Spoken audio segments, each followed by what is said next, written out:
صفحہ نمبر 91، آیت نمبر 140، سورة النساء۔ اعوذ باللہ من الشیطان الرجیم، بسم اللہ الرحمن الرحیم۔ قد نزل عليكم في الكتاب أن إذا سمعتم آيات الله يكفر بها ويستهزأ بها فلا تقعدوا معهم حتى يخوضوا في حديث غيره إلى آخره۔ اللہ تبارک و تعالی فرماتے ہیں، قد نزل علیکم فی الکتاب، قرآن میں آپ لوگوں پہ یہ حکم نازل ہوا ہے، ان اذا سمعتم آیات اللہ یکفر بها ویستہزأ بها، کہ جب اللہ کی آیات کا انکار کیا جا رہا ہو اور مذاق اڑایا جا رہا ہو، فلا تقعدوا معهم، تو آپ لوگ ان کے ساتھ مت بیٹھو، حتی یخوضوا فی حدیث غیرہ، یہاں تک کہ وہ کسی دوسری باتوں میں مشغول ہوں، انکم اذا مثلہم، ورنہ آپ لوگ بھی ان کی طرح ہو جاؤ گے۔ ان اللہ جامع المنافقین والکافرین فی جہنم جمیعا، بے شک اللہ تبارک و تعالی کافروں کو، منافقین کو دوزخ میں جمع کرنے والے ہیں۔ اللہ تبارک و تعالی اس آیت شریفہ میں یہ حکم فرما رہے ہیں کہ لوگوں، اے اہل اسلام، آپ لوگوں کو قرآن میں یہ حکم ہوا ہے کہ جب اللہ کی آیات کا انکار کیا جاتا ہو، مذاق اڑایا جاتا ہو، تو ان لوگوں کے ساتھ مت بیٹھو۔ ہاں، کسی دوسری باتوں میں مشغول ہوں تو پھر ضرورت کے لیے، اپنی ضرورت کی خاطر ان کے ہاں تم جا سکتے ہو۔ اگر آپ لوگوں نے ایسے کیا، انکم اذا مثلہم، تو بے شک آپ لوگ ان کی طرح رہو گے۔ اور وہ تو ظاہر ہے کہ قرآن کا مذاق جو اڑاتے ہیں وہ تو کفار منافقین ہیں، وہ تو دوزخ میں جائیں گے۔ اس آیت سے یہ مقصد بالکل واضح طور پہ معلوم ہو رہا ہے کہ صحبت کا بڑا اثر ہوتا ہے۔ جو لوگ قرآن اور دینی شاعر کا مذاق اڑاتے ہیں تو ان کے ساتھ قرآن نے سختی سے بیٹھنے سے منع فرمایا ہے۔ اگر پھر بھی کوئی ان کے ساتھ مل جل رکھے تو قرآن فرماتا ہے کہ پھر تم بھی ان جیسے ہو جاؤ گے۔ اس لیے کوشش ہو کہ اپنی صحبت نیک ہو، نیک لوگوں کے ساتھ اٹھنا بیٹھنا ہو تو اس کی بڑی برکت ہوتی ہے، اور بری مجلس میں بیٹھنا ہو اس کا اثر ضرور ہوتا ہے۔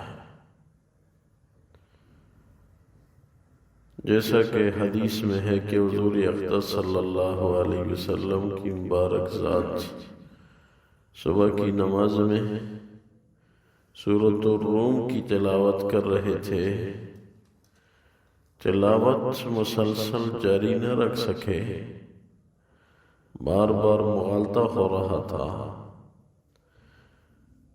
بمشکل نماز پڑھائی۔ نماز کے بعد ارشاد فرمایا، میرے پیچھے کوئی ایسا آدمی کھڑا تھا آپ لوگوں میں سے کوئی ایک ایسا تھا جس کا وضو نہیں تھا، تو اس کے وضو نہ ہونے کی وجہ سے مجھ پہ اتنا اثر ہو رہا تھا کہ میں قرآن شریف کی تلاوت مسلسل جاری نہ رکھ سکا۔ ایک آدمی کا وضو نہیں ہے، وہ نماز میں کھڑے ہو کے نبی پہ اتنا اثر ہو رہا ہے کہ وہ قرآن کی تلاوت جاری نہیں رکھ سکتا۔ اس حدیث سے یہ معلوم ہوا کہ صحبت کا بڑا اثر ہوتا ہے۔ خیال ہے کہ غلطی سے اس آدمی کا وضو کامل نہیں ہوگا، لیکن پھر بھی اثر ضرور ہوتا ہے۔ اس لیے اپنے لیے گھر میں جہاں ڈیوٹی جاب ہو، وہاں پہ جہاں رہنا ہو، جن کے ساتھ بیٹھنا ہو، ان کو نیک بنانے کی کوشش کی جائے۔ حدیث شریف میں ہے، حضور اقدس صلی اللہ علیہ وسلم کی مبارک ذات نے ارشاد فرمایا، جو کوئی اپنے گھر میں داخل ہوا اور اس نے سلام کیا، شیطان اپنے ساتھیوں کو کہتا ہے اب اس گھر میں ہم رات کو نہیں ٹھہر سکتے، ہمیں نکلنا ہوگا۔ اور پھر جب یہ افراد کھانے کے لیے بیٹھتے ہیں، بسم اللہ پڑھتے ہیں، بسم اللہ وعلا برکت اللہ یا بسم اللہ الرحمن الرحیم، تو شیطان اپنے ساتھیوں کو کہتا ہے کہ اب ادھر کھانا بھی نہیں مل سکتا، یہاں سے جاؤ۔ ایک معمولی سنت عمل کی اتنی بڑی برکت ہے کہ شیطان وہاں نہیں کھا سکتا۔ اور حدیث میں ہے کہ جب کوئی بسم اللہ نہ پڑھے اور کھانا شروع کرے تو شیطان بھی ساتھ کھانے لگتا ہے۔ ایک حدیث میں ہے، مشکات شریف کی حدیث ہے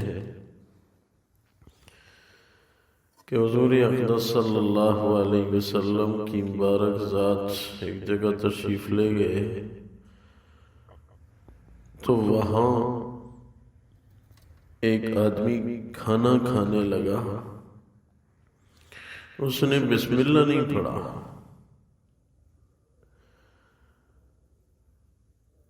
تو شیطان بھی ساتھ کھا رہا تھا، حضور اقدس صلی اللہ علیہ وسلم دیکھ رہے تھے۔ آخری لقمے سے پہلے والے لقمے پہ اس نے کہا بسم اللہ کے الفاظ کہے، تو حضور اقدس صلی اللہ علیہ وسلم کی مبارک ذات نے جب یہ الفاظ سنے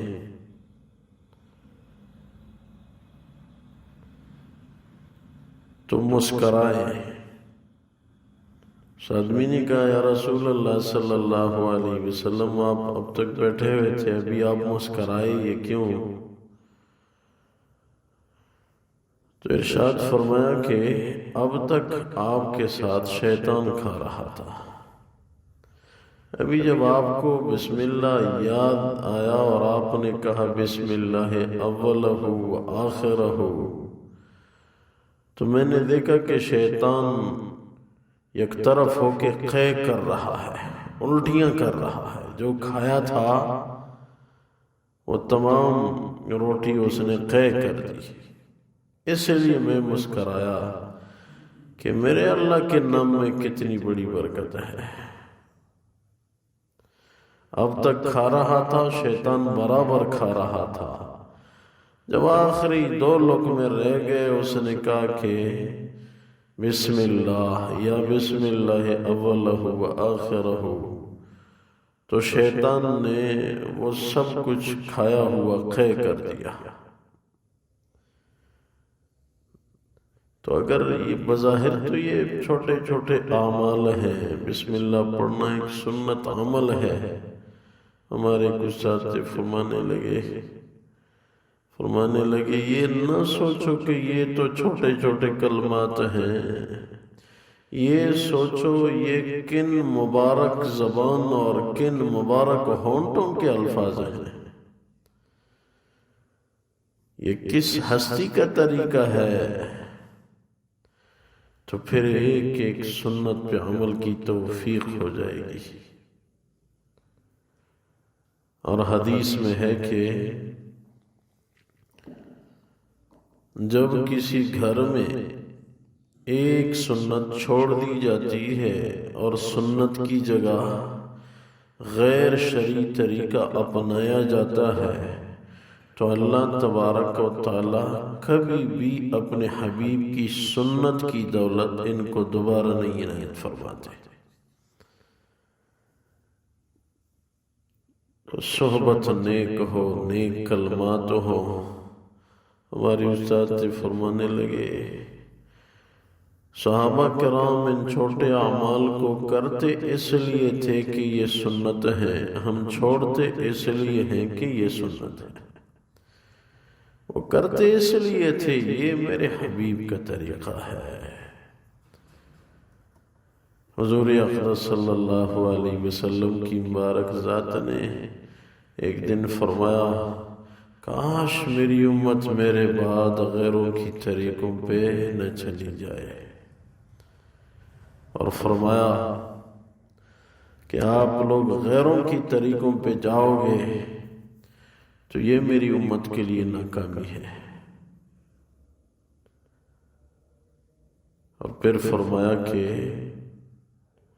نصارہ کے طریقوں کو اپناؤ گے،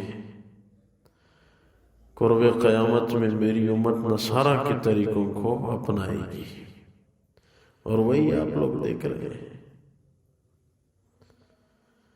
یہ کیا ہمارے اپنے نبی کے مبارک طریقے تھوڑے ہیں؟ ہمارے اپنے نبی کے طریقے سب سے زیادہ معزز اور مکرم ہیں، چاہے کسی کو اچھے لگے چاہے کسی کو نہ لگے، ہمارا تو نبی ہے، ہم تو اس کی پیروی کریں گے۔ اور صریح حدیث ارشاد فرمائی ہے من تشبہ بقوم فہو منہم، میری امت میں جس نے جن کی پیروی، جن کے ساتھ تشبیہ اختیار کی، وہ انہی میں سے ہوگا، ان کے ساتھ ہوگا۔ قیامت میں اپنے نبی سے ہم دور ہوں تو کیا پائیں گے؟ اللہ نے تو ان کو اتنا مقام عنایت فرمائے کہ جنت کا ٹکٹ بھی ہمارے نبی کے ہاتھ میں، جب تک حوض کوثر کا گلاس نہیں پیا جنت میں نہیں جا سکتا کوئی بھی۔ اس لیے یہ ہے کہ اپنے دین کا خیال رکھا جائے، نیک صحبت اپنائی جائے، عالم کفر سے اجتناب ہو، ان کے طریقوں سے اجتناب ہو، بے دینی اختیار کرنے والوں کے قریب مت بیٹھو، اس کا بڑا نقصان ہوتا ہے۔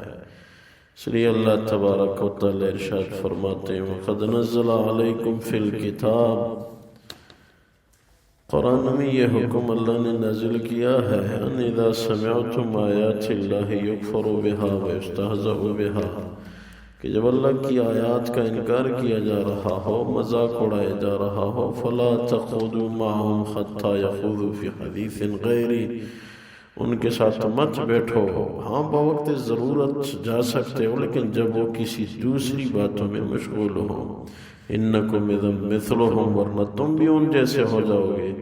ان اللہ جامع المنافقین والکافرین فی جہنم جمیعا، واقعی اللہ کافروں کو، منافقین کو، ان سب کو دوزخ میں جمع فرمائیں گے۔ یا اللہ اپنا فضل فرما، رحم فرما، کرم فرما، اپنے نبی کے مبارک طریقوں کو ہمارے جسموں میں، گھروں میں، معاشروں میں رائج فرما۔ یا اللہ غیروں کے غلیظ طریقوں کو ہمارے جسموں سے، گھروں سے، معاشروں سے خارج فرما۔